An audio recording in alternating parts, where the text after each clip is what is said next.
자, 고릴라가 있는데 여러분은 못 보셨어요. 왜냐하면 카운트만 하느라고 상의 눈이 어두워서.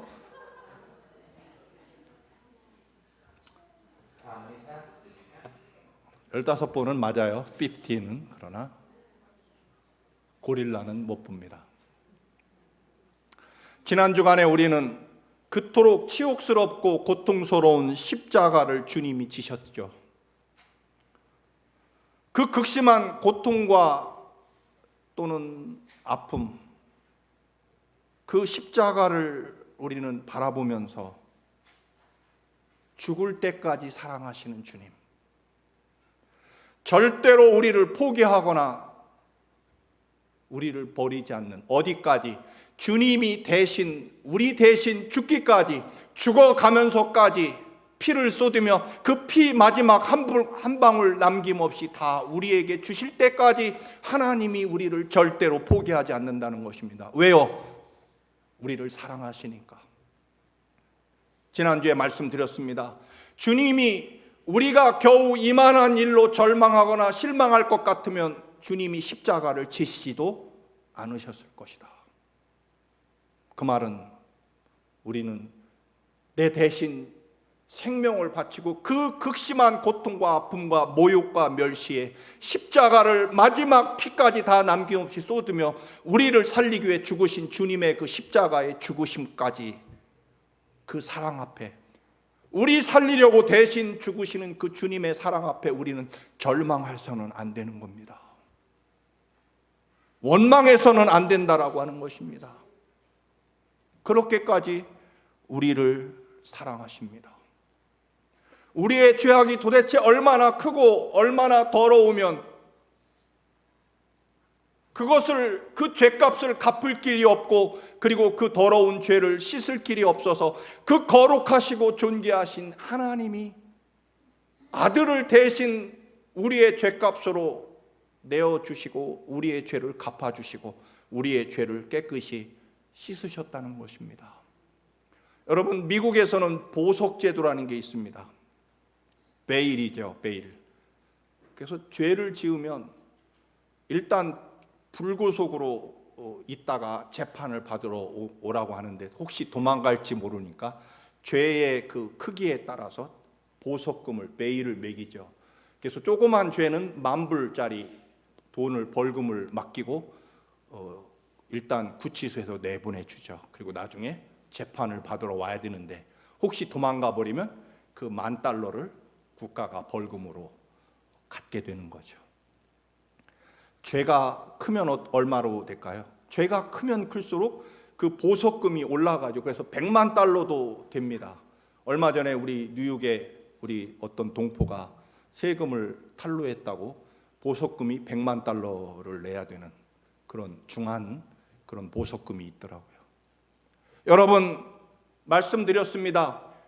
도대체 우리의 죄가 얼마나 크면 그 죄를 용서하기 위하여 그 거룩하고 존귀하신 하나님이 아들이 이 땅에 오셔서 우리 대신 죄값을 갚으실 만큼 우리의 죄가 얼마나 크면 하나님 아들이 대신 죽으셔야만 우리의 죄값을 갚으시게 됐다는 겁니다. 도대체 우리의 죄악이 얼마나 더럽고 추악하면 무엇으로도 씻을 길이 없고 하나님의 아들 예수 그리스도께서 그 피로 우리의 죄를 씻으셔야만 됐다 하는 것입니다. 이 사실은 무엇을 의미합니까, 여러분? 그렇게까지 우리를 사랑하신다는 것입니다. 우리 같은 죄인을 절대로 never 포기하지 않으시는 하나님, 우리가 아무리 큰 죄를 지어서도 차라리 내 아들 예수 그리스도를 대신 그 죄값으로 내어주고 우리의 죄를 씻기 위하여 예수 그리스도를, 그 피를 쏟아서 우리의 죄를 닦아주신다. 어디까지? 아들을 죽게 하시기까지. 주님은 죽어가면서까지 죽음으로 우리들을 살려내신다는 것입니다. 그래서 여러분, 우리는 어떤 죽음과도 같은 절망에서도 절대로 절망할 자격이 없습니다. 왜냐하면 주님이 죽으시면서 우리를 살려내셨기 때문입니다. 그런데 여러분, 그렇게 죽기까지, 죽어가면서까지 우리를 대신 살리시고 죽으셨습니다. 하나님의 사랑이 거기까지가 아니라 부활이라는 의미는요, 죽음을 넘어서까지 우리를 사랑하신다는 것입니다. 죽음이라고 하는 것은 어떤 의미입니까? 모든 것이 끝났고 더 이상 어떤 희망도 없다는 이야기죠. 주님이 우리를 구원하시려고 우리 대신 십자가에 대신 죽으셨습니다. 그렇게까지 우리를 사랑하십니다. 그 고귀하고 거룩한 하나님의 사랑, 우리를 죽기까지 나를 살리시기 위하여 주님이 대신 죽으시고 내가 이렇게 살아있다는 것입니다. 그런데 주님의 사랑은 죽음까지 아니다라고 하는 것입니다. 부활이라고 하는 이야기는요, 우리를 어디까지 사랑하시느냐면 영원을 넘어서까지, 어디까지, 영원까지, 어디까지, 하나님의 나라 영생에 이르기까지 우리를 절대로 영원히 포기하시지 않는 하나님의 사랑을 의미합니다. 때문에 부활이라고 하는 것은요, 영원까지 하나님이 우리를 절대로 포기하거나 놓지 않으시겠다는, 지난주의 표현으로 지독하게 사랑하시는 하나님의 사랑, 어떤 방법이나 세상의 그 어떤 것도, 심지어는 죽음까지도 하나님의 사랑을 끊어버리거나 막을 수 없을 만큼 그 어떤 것으로도 하나님이 우리를 사랑하시는 것을 막을 길이 없는 그 사랑은 어디까지? 영원까지, 죽음을 넘어서까지 영원토록 포기하거나 버리지 않으시겠다는 하나님의 그 놀라운 사랑. 그래서 우리는 어떤 죽음을 넘어서도 우리는 계속되는 하나님의 사랑을 믿기에, 죽음 앞에서도 우리는 희망을 갖는 것입니다. 하나님의 살아계심과 영원을 바라보며 우리는 죽음조차도 기쁨으로 받아들이게 되는 거죠. 왜냐하면 이제 주님이 십자가에 죽으셨으면 참 슬프고 가슴 아픈 사랑으로 그렇게 끝나고 말았을 것입니다. 끝났겠죠. 그런데 주님은 그토록 죽기까지 사랑하신 것으로 끝난 것이 아니라 그 죽음을 넘어서 영원까지 우리를 사랑하시는 줄로 믿으시기 바랍니다. 그게 부활입니다. 죽음이라고 하는 것은 이제 우리에게는요, 영원한 하나님 나라, 이 땅의 죄와 죽음의 이 땅의 육신의 삶을 넘어 영원한 하나님의 나라, 거룩한 하나님의 백성으로 영생을 살아가는 그 찬란하고 영광스러운 영원한 생명이 시작된다는 것이 죽음이라는 것입니다. 거기까지가 하나님의 사랑이 아니라 영원까지가, 우리는 그래서요, 영원토록 하나님의 사랑에서 우리는 절대로 끊어질 수 없습니다. 왜냐하면 십자가의 죽음의 사랑까지가 아니고 그 죽음의 사랑 넘어서 계속되는 영원까지 이루어지는 그 사랑이 부활로서 증명되셨기 때문입니다. 그래서 우리는 또한 죽음조차도 우리는 절망하거나 원망할 수 없다는 것입니다. 주님이 오늘 우리 찬양처럼 막달라 마리아, 부활하신 주님의 시체의 향유를 받으려고, 발라드리려고 무덤으로 찾아왔죠. 근데 무덤이 비어 있었습니다. 제자들에게 얼른 뛰어가서 알려주고 제자들이 와서 확인해 보니 정말 무덤이 비어 있었습니다. 제자들은 다시 집으로 돌아가고 혼자 남은 막달라 마리아는 무덤을 바라보고 통곡하기 시작합니다. 누가 우리 주님의 시체를 훔쳐갔을까? 세상에 그렇게 저주받고 고통스러운 비참한 죽음을 당하신 주님의 시신마저 없애버리다니, 아마 시신을 훔쳐간 사람들, 그리고 불쌍하신 주님 생각해서, 그리고 자기를 얼마나 사랑했는지 막달라 마리아는 아마 시신의 향유를 발라서 영원토록 슬프고 힘들고 어려울 때마다 나를 사람으로 만들어주신, 생명을 주신 주님을 추억하며 힘들고 어려울 때마다 무덤에 찾아와서 신세한탄하고, 주님 제가 이렇게 어렵습니다, 주님 보고 싶고 그립습니다, 와서 땅을 치며 통곡하고 마음의 위로를 받고 기분 풀고 다시 집으로 돌아갈 그런 곳이 바로 무덤이죠. 그런데 그 추억해야 될 장소마저 없애버렸습니다. 왜? 시신이 없어져 버렸으니까. 늘 말씀을 드립니다만 주님은 분명히 말씀하셨습니다. 내가 사흘 후에 다시 살아날 것이라고. 뒤를 돌아보니, 통곡하고 울다가 뒤를 돌아보니 웬 아저씨가 서 있습니다. 그 아드너 동산지기인 줄 알고 묻습니다. 눈물이 가득해서, 네 주님, 우리 예수님 시체가 어디 있습니까? 우리 예수님 시체를 보셨습니까? 라고 통곡하며 웁니다. 누구에게요? 이미 부활하신 주님을 보면서, 죽음을 이기시고 부활하신 주님에게 우리 예수님 시체가 어디 있냐고 통곡하며 울고 있다는 겁니다. 아까 농구 게임에서 보기는 보는데 못 보는 거죠. 분명히 고릴라가 있었습니다. 그런데 여러분 못 봤습니다. 왜? 하얀 유니폼 선수들 농구 공 던지는 것만 보다 보니까 분명히 봤는데 머릿속에는 들어와 있지 않습니다. 주님이 분명히 사흘 후에 살아날 것이라고, 죽음을 이기고 살아날 것이라고 그렇게도 말씀하셨는데, 직접 부활의 주님을 보고 그 부활의 주님에게 예수님 시체 어디 있느냐고 물어보는 그 마리아의 모습을 우리는 봅니다. 여러분, 고난은 뭐라고요? 고난은 축복을 싸가지고 오는 보자기. 수없이 말씀을 드렸습니다. 고난은 축복을 싸가지고 오는 보따리. 그러니까 축복은 고난이라는 보자기에 싸서 하나님이 가져오신다는 겁니다.